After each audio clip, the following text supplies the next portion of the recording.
People want to focus on policy, they want to focus on concrete things, but they never address the underlying issues of trust and disappointment and cultural abandonment that a lot of these workers feel when these things happen, right? And you talk to any activist that's embedded in an organization like this, when a scandal happens, the primary feelings are anger, frustration, disappointment.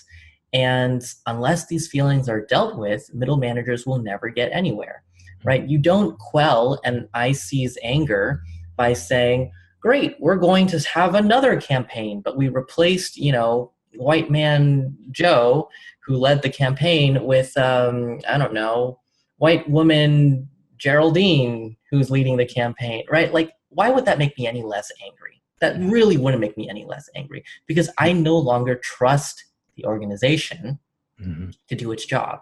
So I always tell middle managers, just stop, breathe. It's going to be really uncomfortable. In fact, people are probably going to hate you. Figure out why people are so angry and repair that trust before you try to make any policy move.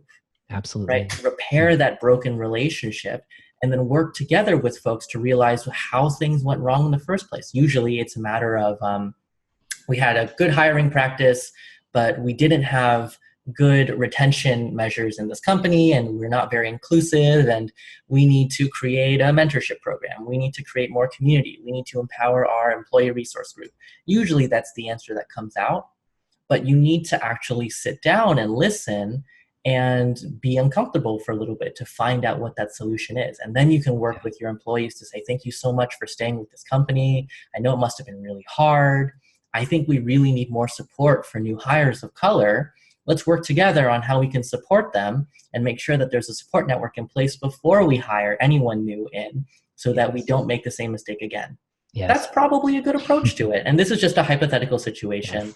You can take similar approaches with like every single other scandal out there. But if you don't address the underlying sentiment, this is what I'm trying to say. If you don't address the underlying sentiment, none of your policy changes are going to work.